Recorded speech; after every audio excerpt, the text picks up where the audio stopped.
Hello everybody, it's the Historical Gamer once again, and today we are returning to oh my goodness, we are returning to War in the Pacific Admirals Edition, our Let's Play series against Evoken, my current opponent. He's like the third or fourth opponent to pick this game up since we started. Sounded like something just hit a mine, by the way. I just got an explosion sound, and hopefully that was a Japanese ship somewhere.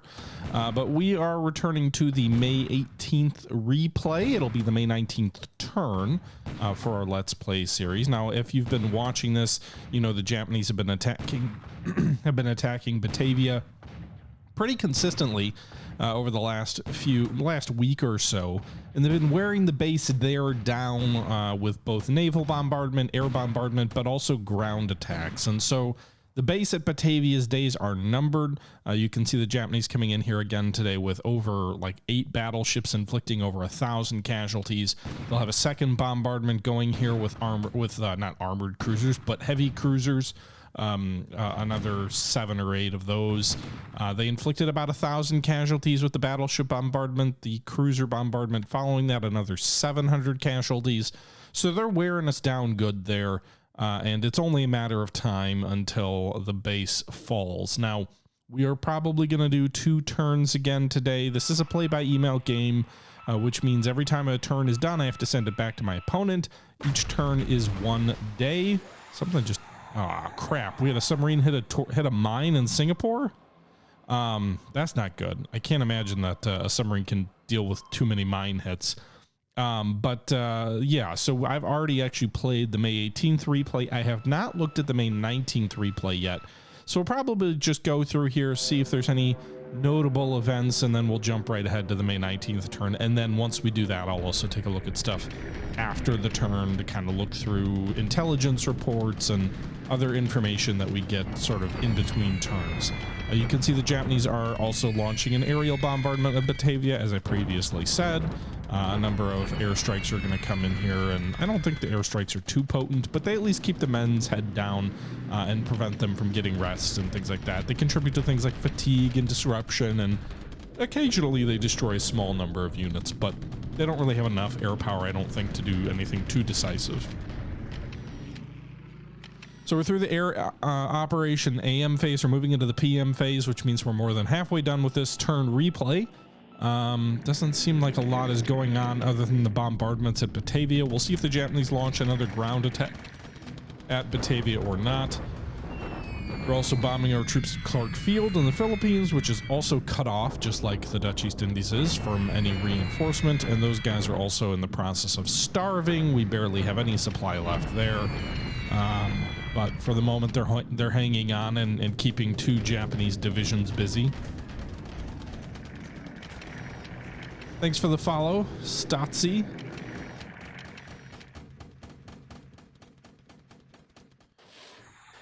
Hit, but no explosion on a tanker. Bastard! That would have been a nice little prize there. Man. We have a lot of subs operating in the Strait of Malacca between Singapore and Aden up further north. Japanese do launch a deliberate attack at Batavia. Doesn't look like my units are dropping to 0, so I'm assuming we'll hold for another turn. We do. So the fortifications dropped from 2 to 1.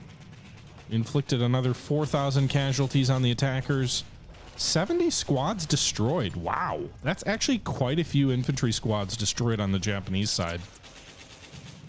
That means they've lost more than a brigade of actual destroyed units in terms of their attacks here. We did lose more than them, but all of our troops are going to die there eventually, so anything we take out with us is a bonus. Also, 15 guns destroyed is not insignificant. So I think his troops are starting to get to the point where they're very fatigued. They've been attacking 3 or 4 days in a row now, and while they have been reducing the fortifications and are succeeding in some measure in their attacks, they're also getting worn down to the point where they're taking more casualties than they probably need to. If he had attacked at a slower pace, I think he'd be in better shape, generally speaking, but he may not want to wait another 1 to 2 weeks to take Batavia. He may want to take it now and so he's willing to pay those losses.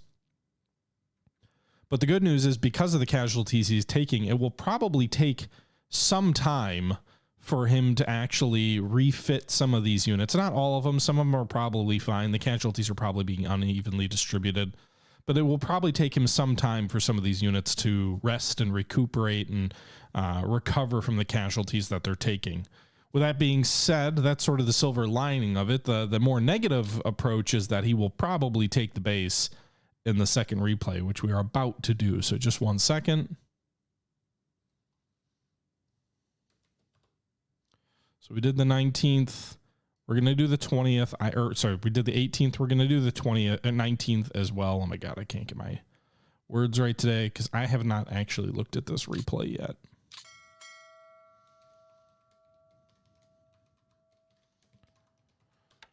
Okay, so let's go in here and see what the second day's replay has in store for us. So you can see here we're up to May 19th in the upper right. I didn't actually look to see if that submarine sank. We'll have to take a look after we've done this replay to see what happened to the sub that hit the mine. Meanwhile, we're moving through the PM phase. Doesn't look like a lot of sub activity. Another Japanese bombardment here at Batavia. It's going to be some more battleships. So they inflicted 1,000 casualties yesterday with their battleship bombardment. They must have some kind of resupply ship at like Oosthaven or somewhere just a hex away so they can kind of shuttle bombard us to death. 22 guns destroyed is a lot. Another 1,000 casualties. The cruisers likewise continuing their bombardment. Hey, Hauser. And 467 casualties there. So actually the second bombardment was a bit lighter.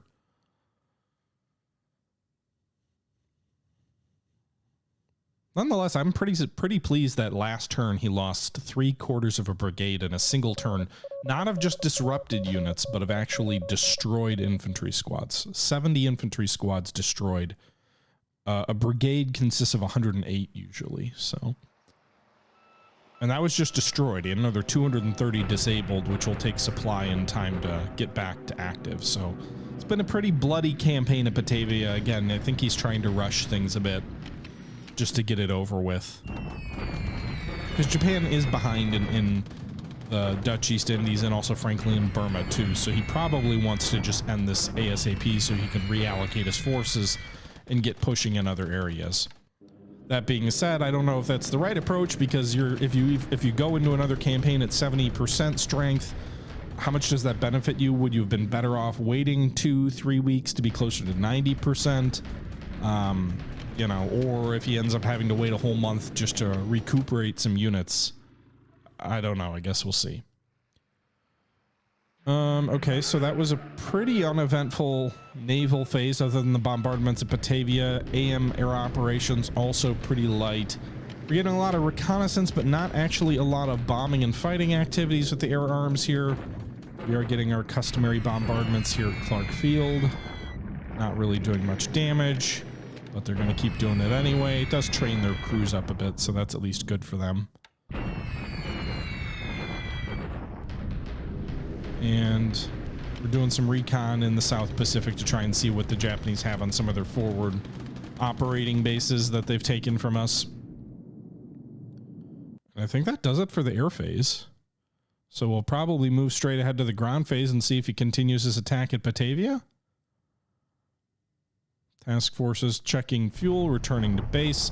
They launched a shock attack, which is a higher risk attack, but it does give them a possibility to have a better assault value. So often if you're fairly confident that it won't be bad, you'll launch a shock attack, but if it goes bad, it goes very bad. Nonetheless, our troops are pretty worn out. You can see most of these units are at 0. A couple still have some strength left, but probably trying to minimize losses and just overwhelm us here. The 38th and 4th divisions look like they're in pretty good shape. 2nd division is in decent shape. The 41st regiment looks like it's at about half strength. 55th engineers look like they've been crippled. 144th at about half strength. 112th regiment crippled. So a lot of the casualties he's taken so far appear to be broken out amongst the supporting units. The 18th division, that could be a little closer to half strength based on this assault value here of 260. Usually the Japanese divisions are in the 400 something range.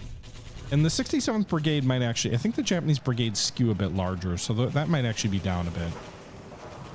Nonetheless, we'll go ahead and fast forward here. And we saw at least one unit was destroyed.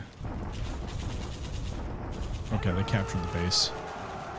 All right, well, it looks like the defense of Batavia is over. You can see these units are all surrendering here. I don't know if any of them will hang out and try and fight outside the base. You can sometimes have remnants fight when the base falls, but it doesn't look like it. It looks like the entire complement is surrendering. So a bad day for the Allied forces. Japanese got 4-1 assault value. We did manage to... Whoa. We destroyed another 105 infantry squads? That's a whole regiment.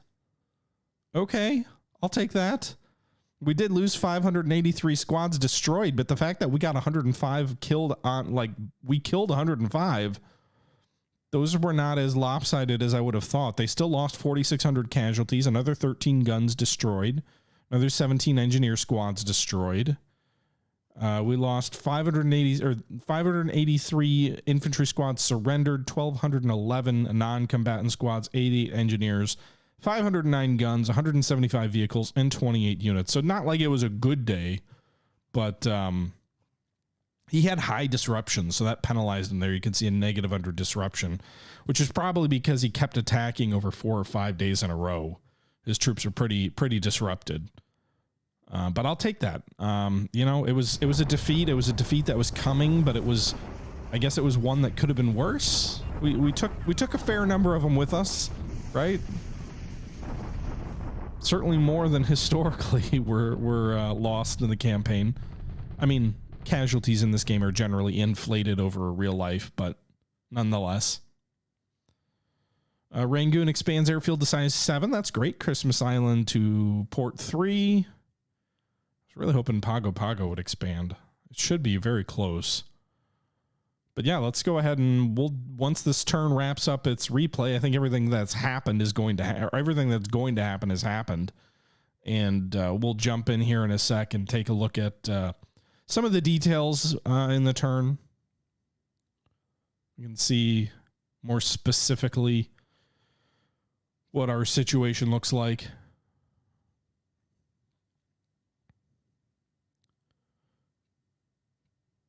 All right. Can I get a bonsai? Psh. Whatever, dude. Bonsai for all those corpses you got to send back to Tokyo. All right, so he did manage to take the base. Pretty much flattened, I'm assuming, from a damage perspective with all that battleship bombardment and everything. Doesn't look like anything survived there. So presumably he's going to move a considerable amount of those troops north to Burma. That would be my assumption.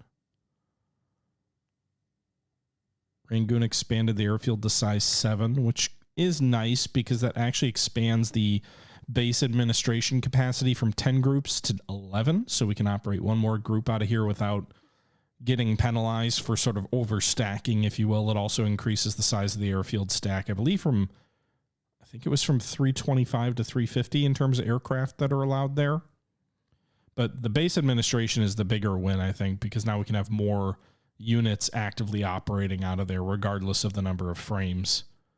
The fighters are actually in pretty good shape. We've got some Hurricanes that have high fatigue levels, but no fighter groups have more than 13 fatigue.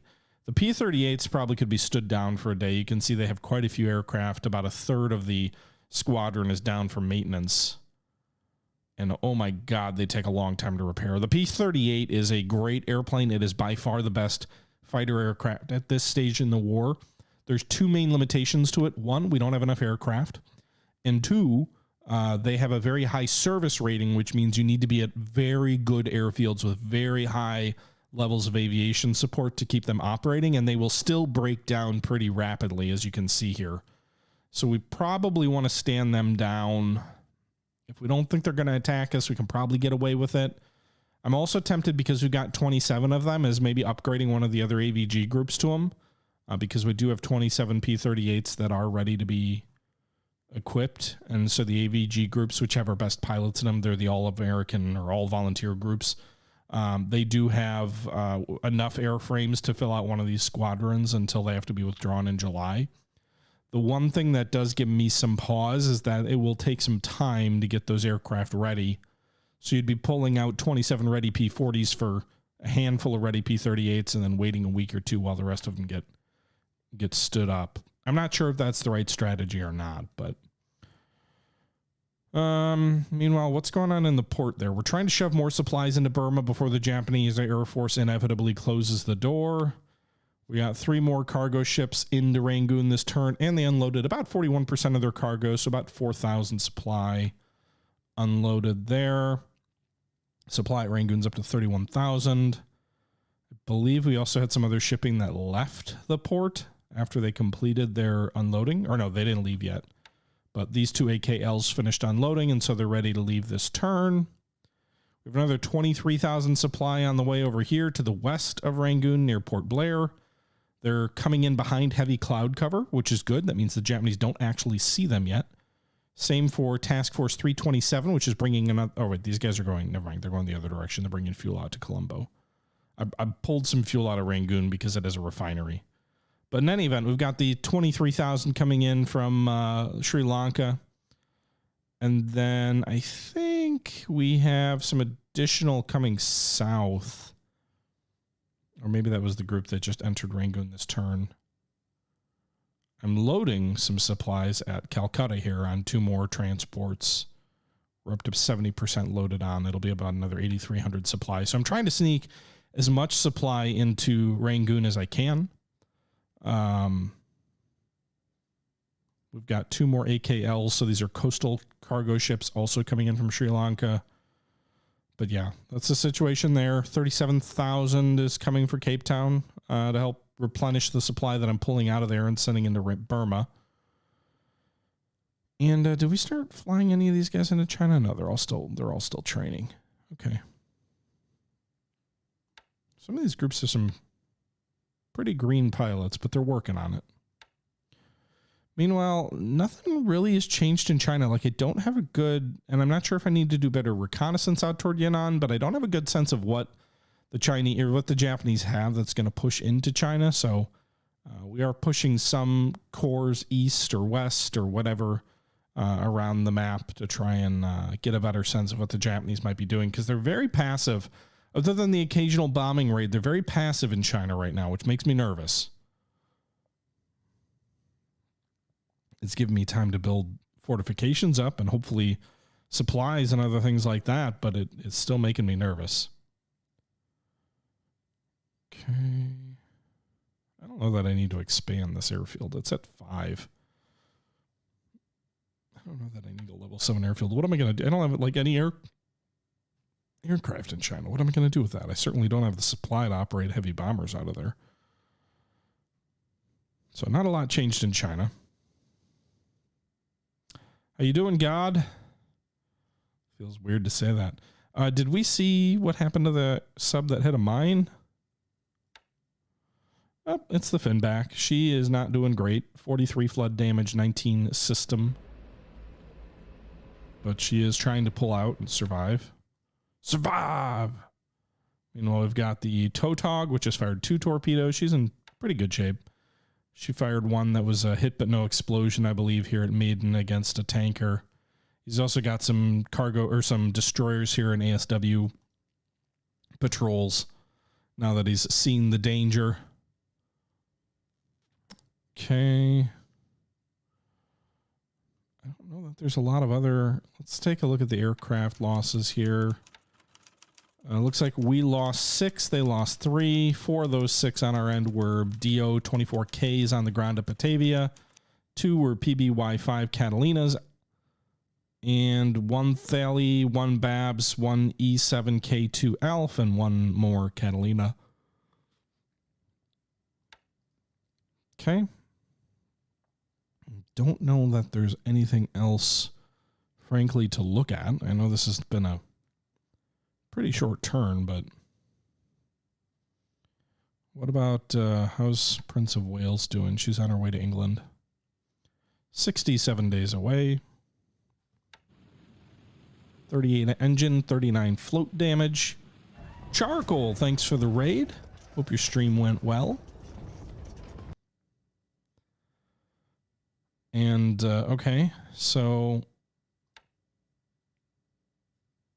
a lot of shipping moving around. Can we form the 1st Marine Division yet? The other regiments arrive here. 1st, 5th, and 7th. Yes, we can do it. We can build the 1st Marines. Do we want to? I don't actually know enough about the game to know if it's a good idea to completely, because we can combine the 1st, 5th, and 7th Marine regiments to form the 1st Marine Division. It would be our first fully formed Marine Division. We've got another 3 or 4 Marine regiments in the Pacific, but we could form up a division of Marines. Feels like it would be a nice striking force to land somewhere. I don't know where we'd want to put them yet, but we could. There you go, the 1st Marine Division, 306 squads of riflemen, 81 squads of light machine guns, 12 of heavies, 27 combat engineer squads, 90 50 caliber anti-aircraft machine gun sections, 10 40mm M1 Bofors, 75 35 or 37mm anti-tank guns, 36 75mm pack howitzers, 24 105mm howitzers, 27 engineer squads, 538 support, 135 motorized support, and 6 90mm M1A1 anti-aircraft guns. A total of about 5,000 infantry and just shy of 11,000 support troops, 135 vehicles, and 282 guns. Not bad. Now we just got to tell them what to prepare for.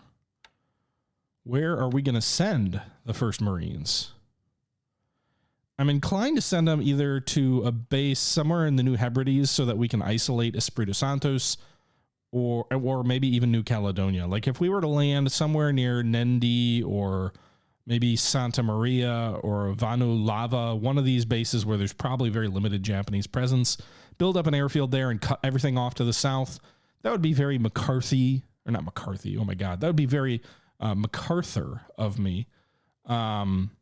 Or if we want to go the Guadalcanal route, we could drop them at Nomaya and then, you know, slog our way up the island and try and fight a war of attrition there. The main problem with doing that is, unlike at Guadalcanal, where there could be bases. Well, actually, they didn't really have any other land bases at the time, right? So it's fairly isolated. The rest of the Solomons campaign, they could use these bases to support the other bases, but like they'd be pretty isolated here, or if there weren't carriers around, they probably wouldn't have much aviation support. Whereas the Japanese would have like in close support either from Espiritu Santos or wherever. So I'll have to think about that, like what we'll want to do with the 1st Marines. I was planning to do some landings possibly at Canton and Funafuti and Vadapu to try and secure this northern fringe. So that would sort of push the Japanese recon back, so it would secure our strategic line of communications to Australia, with the exception of New Caledonia and Espiritu Santo. Charcoal. Land at Hokkaido. Well, if we want to turn that division into a group of prisoners of war, we could do that. We could. It's an option. Okay, what else are we doing here? By the way, where did they get to Bombay yet? Not that one. The battlecruiser Repulse is back in action in the front lines. She's been repaired and now she's in India. She is ready for a fight.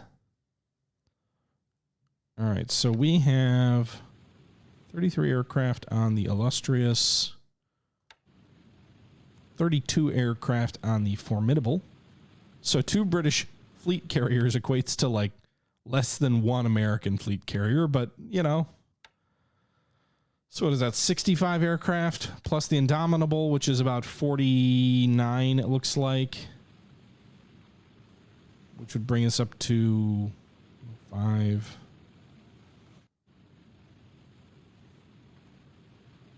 114, I think. And then the Yorktown has another 78. So we've got about 190 aircraft on these 4 carriers. Hey, Mexicans. We just lost Batavia, if you missed it. So yeah, we've got just shy of 200 aircraft between these 4 carriers. Actually, it claims we've got over 200, but that's including scouting aircraft on like escorts and stuff like that. We've moved the rest of our carriers back to South Africa, or they're on the way at least. And it looks like Lexington and Saratoga have begun their refits. So they're 2 days into their refits, each of them. That means there's 25 days left until both of these aircraft are upgraded. Oh shit, they get another upgrade in June? Literally by the time these guys are done with their current upgrade, they will be eligible for another upgrade. And that upgrade will take another 30 days. Dear God, just can't you get it all done at once?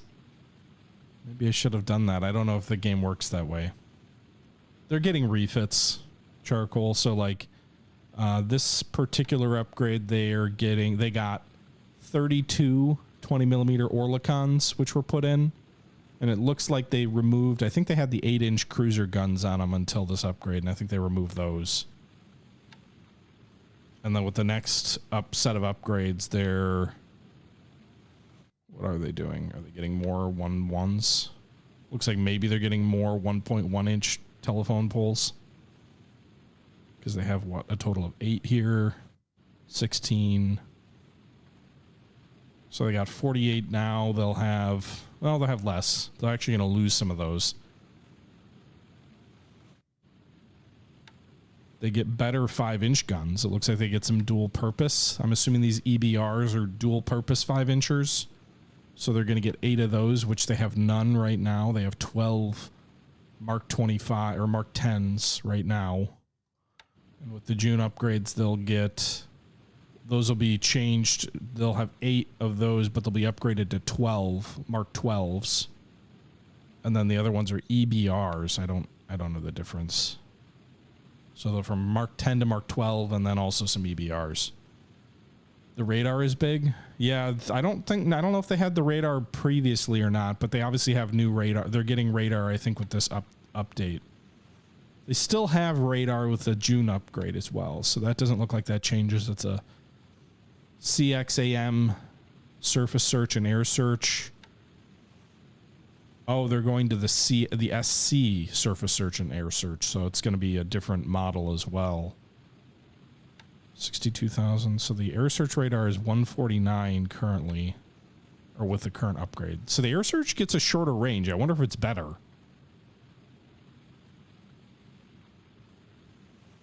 But in any event, what about sorties? Does it change how many sorties they get? Does it actually show me that anywhere? So right now they have 414 sorties. I don't know if it changes that at all.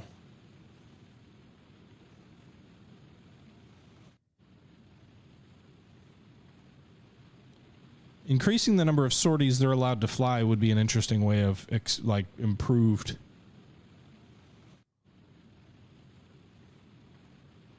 air handling, but I don't actually see that, at least on this particular screen, so I'll have to see if they make a change. But yeah, those 2 carriers are refitting, and then we've also got the Enterprise on the way back. She'll arrive in 11 days, so she'll arrive, and then the other 2 carriers will be done upgrading.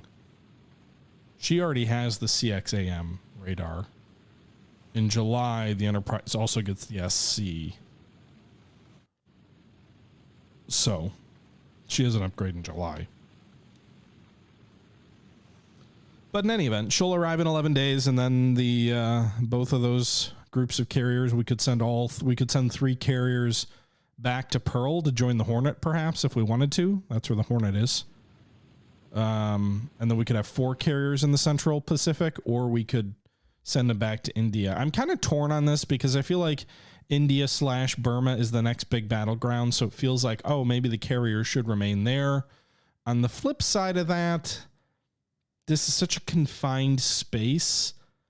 I maybe think it would be better used to keep our air power on the land-based side of things and force the Japanese to bring their carriers in. Maybe use the British carriers as sort of a supplement to that if an opportunity presents itself, while we free our carriers up to operate elsewhere. Because we don't know for sure even that Japan would send their carriers into the Bay of Bengal. They may have the same logic, and then our carriers may be out of position to respond if they make a push somewhere else. I don't know how much more room there is for them to push elsewhere, to be totally honest. This isn't exactly... We retook Midway, so I guess they could try and go for Midway. I mean, in theory, they could go for Baker or any of these islands, but it seems like a very high risk for not a lot of benefit. They could go for Pago or Savi, or they could bypass and try and go for New Zealand.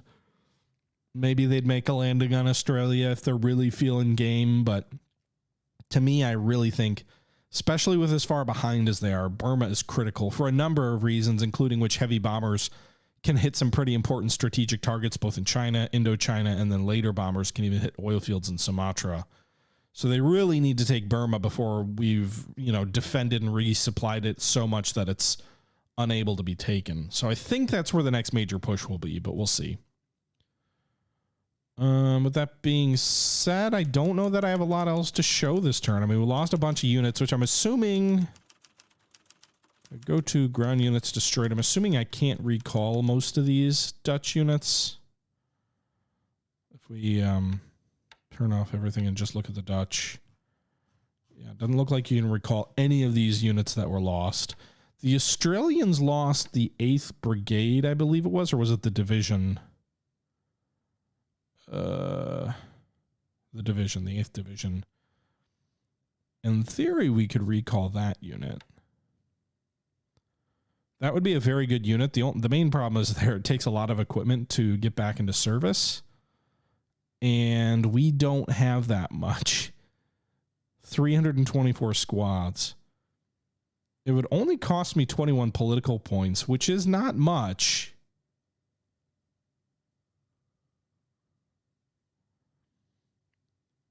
$21 political points. It's not much.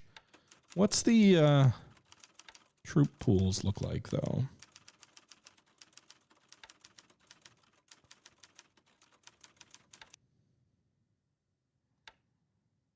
What is that? That's strange. So if we go to the pools here, we've got enough engineer vehicles. That's not a problem. Engineers is not a problem because they're shared across nationalities. Support probably could be doable, although I think we'd be a little short on it initially. The real problem, we've got 87 Matilda II tanks. Huh. The real problem would be the infantry sections. We'd have 59 infantry sections that could be immediately deployed to it, which is more than I thought we'd have. But it's still not enough. Especially considering that's what we also need for all of the other units already on the map. So I think we'll hold off on reforming that for now. If we were to reform it, it doesn't reform immediately. I think it takes like a couple weeks. But we'll hold off on reforming it now. We'll keep that in our back pocket. We do have a lot of Matilda IIs. We do have some armored units on the map that would like to upgrade to them. Japanese victory score now is 17,403. Allies are at 10,489. To win, Japan has to have 3 times the Allied victory points at the end of 42, or 2 times at the end of 43. It certainly does not look like they're anywhere near being ready to do an auto victory in 42. Now, obviously, the Philippines are going to fall still, which will add a bunch more victory points to them, but they're going to have to do something dramatic if they want to get into a position to have ×3. They still have to take Burma for sure. And then they probably either need to knock out China, India, or Australia in order to have a chance of getting there.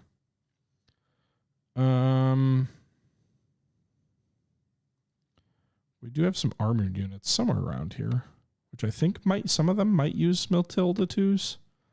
Right now they've got Vickers tankettes and Stuart light tanks. These guys would use Valentines, interestingly enough, not Matildas. I don't even know where the Matildas would go. Valentines. Who the heck uses Matildas?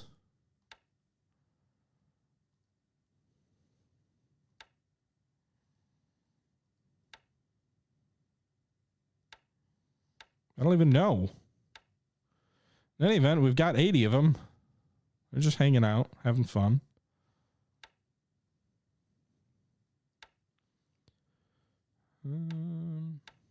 They got 31. Interesting.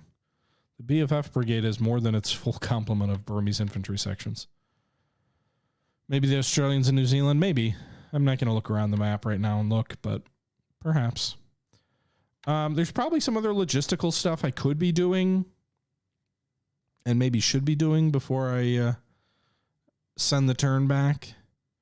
Do we have anything we're looking to send here? And so I got 703 political points. I need to get to 1900 to unlock the 41st Division, which is currently locked to the U.S. West Coast. So that's kind of the other reason I didn't want to bring that brigade back. I only get 50, or division back. I only get 50 per turn. So it'd be nice to be able to pull that that unit off the West Coast Reserve and assign it to the Pacific. Also, Rifles of Canada. Ooh, these are regular Canadian infantry. We could send 200 Canadians to the Pacific if we just want to spend 34 political points. Because they didn't really do much in the Pacific theater, but we do have another brigade that's already out there somewhere. The 13th Canadian Brigade, which aren't even like regular infantry. These guys are just like home guard. They're militia. They're Canadian militia, and they're stuck on Christmas Island in the middle of the Pacific. They're like, what are we doing out here? That's probably the most unrealistic thing I've done so far in the game is how I deploy these units. So we've got a Canadian unit defending American assets in the Central Pacific. And then we've got American units deployed to India defending the British Empire.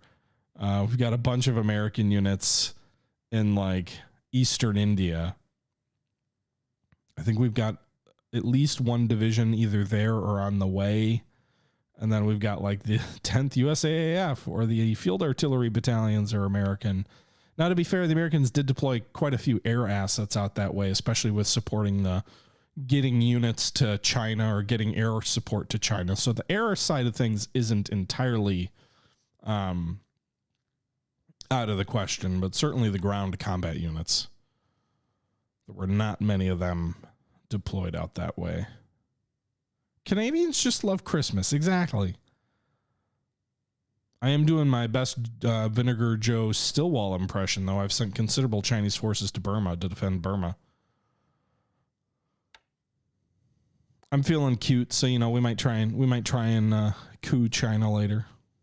You can't do that in this game, but all right. So the 5th Corps, we've got 1, 2, 3, 4, 5. A little bit shy of 600 assault value in these divisions here, all at Rangoon, but we're just letting them all sort of train and rest and refit on their own to try and get them up to strength. If we did get them all to full strength, it would be like over 1,000 assault value there, which would be huge. But yeah, that's the situation in War in the Pacific, Admirals Edition. What questions do you guys have?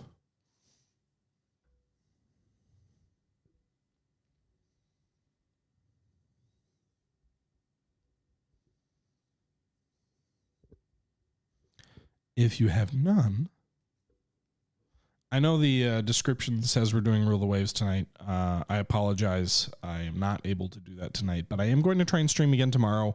I know I've been very inconsistent lately with streaming, going like 2, 3, 4 weeks at a time. Maybe not 4 weeks, but 2 or 3 weeks at a time between streams.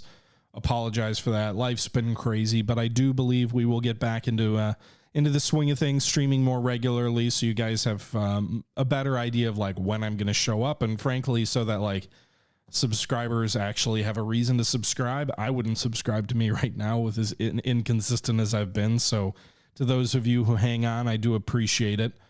But we are going to be doing things more regularly. Again, I'm going to try and stream tomorrow night.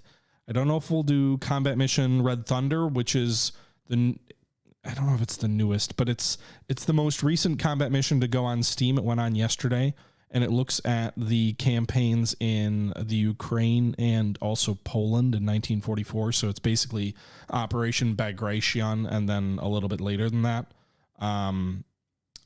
If you haven't played it before, I'd say it's kind of similar-ish to a cross between close combat and Graviteam Tactics. Graviteam Tactics is a little bit more hands-off, a little bit higher level. Close combat is way more in the micro, and Combat Mission sort of straddles, I think, those two, with up to like battalion-sized combat. We either will do that or we'll play some more Rule the Waves. I'm not quite sure which. Oh, geez, that's pretty awesome, PB4. Make sure to save those.